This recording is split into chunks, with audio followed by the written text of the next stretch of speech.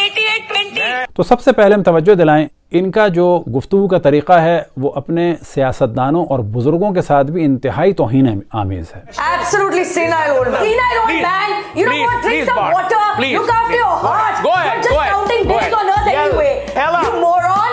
بڈھے ہو رہے ہو. Oh, just shut up, you moron. Oh, shut up. Oh, shut up. You're an uncouth vagabond. ارے وہ سڑک چھاپ آدمی ہے بڈھے. All right now, please. Okay, now. اپنی غلطیوں کو ماننا چاہیے، کسی ایک تنظیم میں تھوڑی سی پاور آنے کے بعد اپنے آپ کو بھولنا نہیں چاہیے۔ اسی طریقے سے انہوں نے اسلام پر جب اعتراض کیے تو وہ 3 اعتراض کیے، ان میں سے ایک اعتراض یہ تھا کیا ہم اڑتے ہوئے گھوڑے کا ذکر کریں، اور یہ ان کا اشارہ تھا کہ جو انڈیا میں عام طور پر بعض آرٹسٹوں نے اور باقی اور دیگر بعض ممالک میں بھی آرٹسٹوں نے ایک براق کی تصویر بنائی ہے، گو کہ اس کا کوئی تعلق بھی تعلیمات اسلامی سے نہیں ہے۔ وہاں پر براق جو روایات اسلامی میں آیا ہے، یعنی ایک ایسی سواری معراج پہ جانے کی رسول اللہ صلی اللہ علیہ وسلم کی کہ جو برق سے زیادہ تیز ہے۔ دوسرا ان کا اعتراض تھا کہ قرآن میں آیا ہے کہ زمین فلیٹ ہے، تو ایسا کہیں قرآن میں نہیں آیا. اور آپ کے سامنے سورہ غاشیہ کی آیت نمبر 20 کہ جس کا انہوں نے حوالہ دیا وَإِلَى الْأَرْضِ كَيْفَ سُطِحَتْ and the earth how it was spread out. Urdu میں اس کا ترجمہ ہے اور زمین کو کس طرح سے بچھایا گیا. اور ساری دنیا میں یہ بات واضح ہے کہ زمین کی مختلف لیئرز ہیں کہ جس سے واضح پتہ چلتا ہے کہ جیسے اس کو بچھایا گیا ہے. یہ توہین کی چیز نہیں ہے بلکہ یہ در حقیقت اسلام کی حقانیت کو بیان کرنے والی چیز ہے. تیسرا موضوع انہوں نے اٹھایا، کیا ہم اس بات کا ذکر کریں کہ 6 سال کی بچی سے شادی ہوئی اور 9 سال کی عمر میں رخصتی ہوئی. اور یہ اشارہ تھا کہ جو اہل سنت کی کتابوں میں حضرت عائشہ کی عمر بیان ہوئی.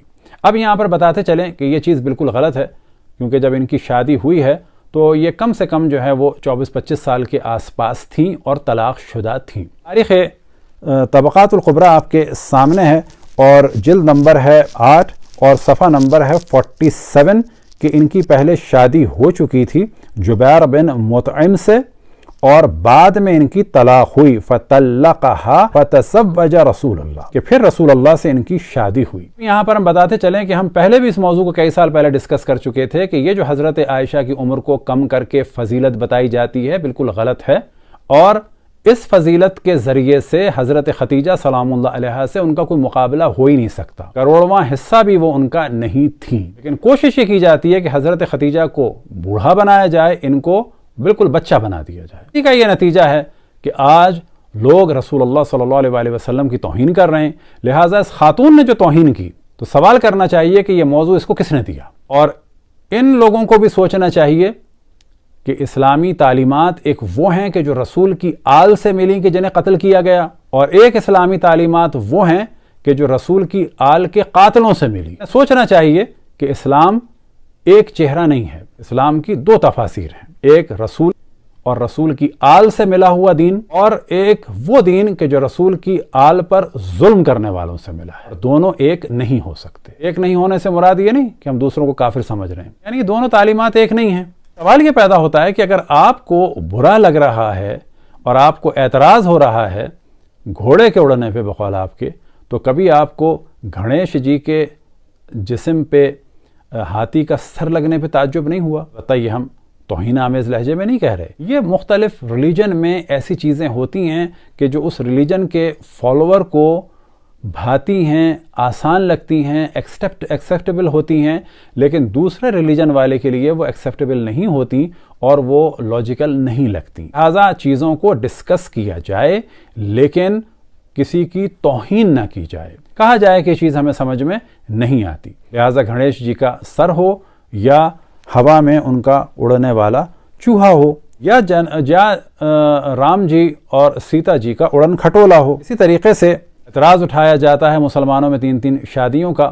تو یہ ضمنی بات ہے کہ خود رام کے والد راجہ دشرت کی 3 بیویاں تو کنفرم تھیں، لیکن بعض نے 350 اور 6000 تک بھی لکھی. اگر 3 بھی تھیں تو اس کا مطلب ہے کہ وہ ایک کے قائل تو نہیں تھے. ہنومان جی نے لنکا کو اٹھا لیا، اس کے بارے میں کیا کہا جا سکتا ہے؟ کبھی چوہے کی پوجا، کبھی کتے کی پوجا، کبھی ناگ کی پوجا. تو پھر ہم دیکھتے ہیں کہ کرشنا جی کی توہین کی جاتی ہے. ہم تو نہیں سمجھتے کرشنا جی ایسے ہوں گے، لیکن شری کرشنا کی توہین کی جاتی ہے.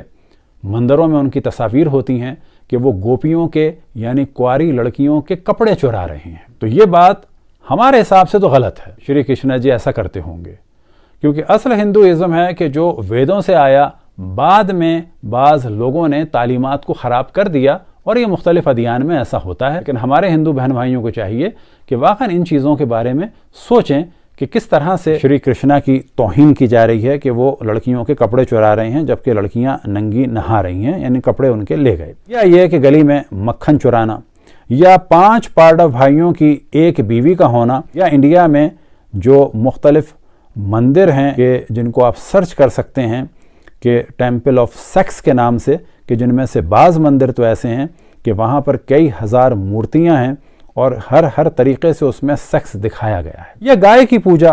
اب گائے کی پوجا کے بارے میں کہا جا سکتا ہے کہ شاید یہ ایک گائے کا احترام تھا اور گائے کو بچانے کے لیے تھا، کیونکہ اس زمانے میں کاشتکاری کا دار و مدار گائے پہ تھا، یعنی بیل پہ، اور بیل ملے گا ظاہر گائے سے، اور باقی جو انڈسٹری تھی دودھ اور دہی کی، اس کا دار و مدار بھی گائے سے تھا. لیکن اس احترام کو، گائے کو بچانے کی جو تحریک تھی، اسے پوجا کی جانب بدل دیا گیا. ہم دیکھتے ہیں کہ ایک پاؤ گوشت اگر مسلمان کے پاس سے نکل جائے اسے قتل کر دیا جائے. لیکن اس وقت دنیا کے 4 بڑے ایکسپورٹرز ہیں گائے کے گوشت کے، جن میں سے پہلے نمبر پر برازیل ہے اور آسٹریلیا، امریکہ اور انڈیا. آسٹریلیا، امریکہ، انڈیا یہ سیکنڈ نمبر پہ ہیں. تو سوال یہ پیدا ہوتا ہے کہ پھر گائے کی کھال کو ایکسپورٹ کیوں کیا جا رہا ہے انڈیا سے، جو لیدر جا رہا ہے، اور گائے کا گوشت کیوں جا رہا ہے؟ آپ کو محسوس نہیں ہوتا کہ یہی RSS والے اپنے دور میں تو کم سے کم اس گائے کے ایکسپورٹ کو روک دیں؟ یہ لاکھوں کی تعداد میں انڈیا کی گائے جو ہر سال پاکستان میں قربانی سے پہلے راجستھان کے راستے پاکستان آتی ہیں، ان گایوں کو بھی روکا جائے. انڈیا سے گورنمنٹ کی اجازت سے اگر ایک گائے کی کھال بھی اور ایک گائے کا گوشت بھی نکلتا ہے تو سوال کیا جا سکتا ہے کہ کیا وجہ ہے کہ جس انڈیا میں مسلمانوں کو قتل کر دیا جائے ایک پاؤ گوشت کے لیے، اس ملک میں گورنمنٹ کی اجازت سے ایک کھال بھی اور 1 کلو بھی گوشت نکل رہا ہے تو کیسے نکل رہا ہے؟ یہاں پر ایک ڈسکشن ہے کہ سیتا جی کی عمر بھی شادی کے وقت 6 سال تھی، اور ہم بتا چکے ہیں کہ حضرت عائشہ کی 6 سال نہیں تھی، وہ 24-25 سال کی طلاق شدہ خاتون تھی. یہ صرف اور صرف حضرت ختیجہ کی شخصیت کو خراب کرنے کے لیے جھوٹی روایتیں بنائی گئی ہیں. سامنے دا رامائن آف والمیکی ہے، ٹرانسلیٹڈ بائی ہری پرشاد شاستری، 1957 میں انگلینڈ سے چھپی ہے. چیپٹر ہے سندھرا کانڈ، اور اصل ڈسکشن یہ ہے کہ سیتا جی کہتی ہیں کہ میں شادی کے بعد 12 سال ایودھیا میں رہی اور 18 سال کی عمر میں بنواس میں گئی. اس سے نتیجہ کیا نکلتا ہے کہ جس وقت ان کی شادی ہوئی اس وقت یہ 6 سال کی تھی. یہ والا موضوع کہ میں 12 سال ایودھیا میں بڑی اچھی طریقے سے رہی، تو یہ ہے پیج نمبر 401 میں، والیوم نمبر ہے 2. اور یہ والا موضوع کہ جب بنواس میں گئی تو اس وقت میری عمر 18 سال تھی، تو یہ ہے والیوم نمبر 2 میں، ارونیا کانڈ میں، پیج نمبر ہے 98. تو یہاں سے پتہ چلا کہ ادیان میں یعنی ریلیجن میں، دھرم میں، اور جو دھرم کی باتیں ہیں دھرامک میں، بعض دفعہ ایسی چیزیں ہوتی ہیں کہ جو دوسرے دھرم کے لیے ایکسیپٹیبل نہیں ہوتی. انہیں علمی طریقے سے ڈسکس کیا جائے. کسی بھی ریلیجن کو لوگوں پر حکومت کرنے کے لیے، قتل کرنے کے لیے استعمال نہ کیا جائے. آخر میں دوبارہ ہم اپنے ہندو بہن بھائیوں سے کہیں گے کہ وہ ان ظالم بادشاہوں کا انتقام آج کے معصوم لوگوں سے نہ لیں. خصوصاً جو غنڈہ گردی کی گئی گجرات میں، جس طرح سے لوگوں کو جلایا گیا اور مارا گیا، یا جو اب کیا جا رہا ہے، یہ نہ سمجھیں کہ مسلمانوں کے لیے خطرناک ہے. آپ کے لوگ بھی دین سے دور ہو جائیں گے، آپ کے دھرم سے دور ہو جائیں گے. جیسا کہ ہم نے پہلے توجہ دلائی کہ جب بھی دین کے نام پہ قتل عام ہوتا ہے تو لوگ دین سے دور ہو جاتے ہیں. تو ایک گزارش تو ہے ہمارے برادران اہل سنت سے، وہ فاسقوں اور فاجروں اور زانیوں اور شرابیوں اور ظالم بادشاہوں کا دفاع نہ کریں. چاہے وہ محمود غزنوی لٹیرا ہو کہ جو سومنات کا مندر لوٹنے آیا تھا، چاہے وہ التتمش اور رضیہ سلطان ہوں، چاہے وہ مغل ہوں. خصوصاً یہ فاسق اور فاجر اپنے باپ اور بھائیوں کا قاتل اور بہنوں کو جیل میں ڈالنے والا، یعنی اورنگزیب کہ جس نے اپنے بھائیوں کو قتل کیا اور باپ کو ساری عمر جیل میں رکھا. فقط یہ کہ مولویوں کو وہ پیسہ دیتا گیا تو مولویوں نے اس کو ولی اللہ بنا دیا. آج یہ ذمہ داری اہل سنت کی ہے. سو اورنگزیب کے فضائل نہ پڑھیں، اسی طریقے سے ان ابدالیوں کے فضائل نہ پڑھیں، اسی طریقے سے اور ان لٹیرے بادشاہوں کے فضائل نہ پڑھیں کہ جو ظالم اور استعمار بن کے آئے. مسلمانوں میں شیعوں کی ذمہ داری یہ ہے کہ وہ واضح بتائیں کہ یہ ظالم بادشاہ کہ جنہوں نے آ کر انڈیا میں لوٹ مار کی اور لوگوں کا قتل عام کیا، یہ رسول اور آل رسول کے بھی دشمن تھے. انہوں نے شیعوں کا بھی قتل عام کیا. اتحاد ضروری ہے. ہم مسلمان ہمارے بہن بھائی ہیں، بلکہ تمام انسان ہمارے بہن بھائی ہیں، سب کا احترام ہے. لیکن اس کے معنی یہ نہیں ہے کہ ہم ان اہل سنت کے ظالم بادشاہوں کے جرم کو چھپائیں، یا یہ کہیں کہ جی یہ بڑے اچھے لوگ تھے، یا یہ کہیں کہ جی یہ ہمارے تھے. نہیں، ہمارے نہیں تھے یہ ظالم بادشاہ. بالکل ویسے ہی جیسے کہ رونا رویا جاتا ہے کہ جی اندلس تک اسلام پہنچ گیا تھا، اسپین تک اسلام پہنچ گیا تھا، اور ہائے ویلا اور وائے ویلا وہاں سے نکل گیا. نکلنا تو تھا، وہاں استعمار بن کے گئے تھے، اسلام نہیں پہنچا تھا. یہ بنو امیہ کے غنڈے و لٹیرے پہنچے تھے، آل رسول کے قاتل پہنچے تھے، وہاں بھی ظلم کا بازار گرم کیا. اب روتے ہیں کہ جی انہوں نے ترقی کر دی. بادشاہ کو جب فائدہ ہوتا ہے، اپنے خزانے بھرنے ہوتے ہیں، تو ایک حد تک ترقی تو دیتے ہیں سب بھی، وہ تو انگریزوں نے بھی دی۔ انڈیا میں جو سب سے بڑا، انڈیا سے مراد انڈیا پاکستان میں جو دنیا کا سب سے بڑا ایریگیشن کا نظام ہے، وہ کس کا بنایا ہوا تھا؟ انگریزوں کا بنایا ہوا تھا۔ کیا وہ ہمارے لیے بنایا تھا؟ نہیں، وہ اپنے خزانے بھرنے کے لیے بنایا تھا۔ اس طرح سے اگر اندلس میں بھی مسلمانوں نے کچھ کیا تو کمال کا کام نہیں کیا۔ اب ایک خاص موضوع کی جانب توجہ دلائیں کہ یہ جو نپور شرما کو دھمکیاں دی جا رہی ہیں قتل کی، تو کسی بھی طرح سے قانون کو ہاتھ میں نہیں لینا چاہیے۔ جس ملک میں رہتے ہوں اسی کے قانون کے مطابق عمل کرنا چاہیے۔ پھر یہ کہ ان کے گھر والوں کو دھمکیاں دی جائیں اور یہ کہا جائے کہ ان کے گھر والوں کو قتل کر دیں گے، تو یہ تعلیمات اسلامی کے بالکل خلاف ہے۔ اسی طریقے سے یہ کہا جا رہا ہے کہ ان کی عزت پہ حملہ کریں گے یا ان کے کسی گھر والے کی عزت پہ حملہ کریں گے، تو یہ کام بھی بالکل بھی اسلام کے مطابق نہیں ہے اور تعلیمات اسلام اور قرآن کے خلاف ہے۔ لہٰذا قانونی کارروائی ہو، دعا ہے کہ خداوند تبارک و تعالی تمام انسانوں کو یہ سمجھنے کی توفیق عطا فرمائے کہ دنیا میں مختلف ادیان ہیں، مذاہب ہیں، ان کے ساتھ ہی ہمیں رہنا ہوگا اور علمی ڈسکشن کرنا ہوگا۔ کسی کے بھی قتل کو جائز نہیں سمجھنا چاہیے، چاہے وہ انڈیا میں مسلمانوں کے ساتھ ہو، وہ برما میں مسلمانوں کے ساتھ ہو، چاہے پاکستان میں ہندوؤں کے ساتھ اور مسیحیوں کے ساتھ ہو، چاہے پاکستان میں خود مسلمانوں کے ساتھ ہو جیسے شیعوں کے ساتھ ہو رہا ہے، چاہے افغانستان میں سکھوں کے ساتھ ہو اور وہاں کے مسلمانوں کے ساتھ ہو جیسا کہ شیعوں کے ساتھ ہو رہا ہے۔ یہ چیز خطرناک ہے تمام ادیان کے لیے اور تمام مذاہب کے لیے۔ صلی اللہ علیہ محمد و آلہ الطاہرین۔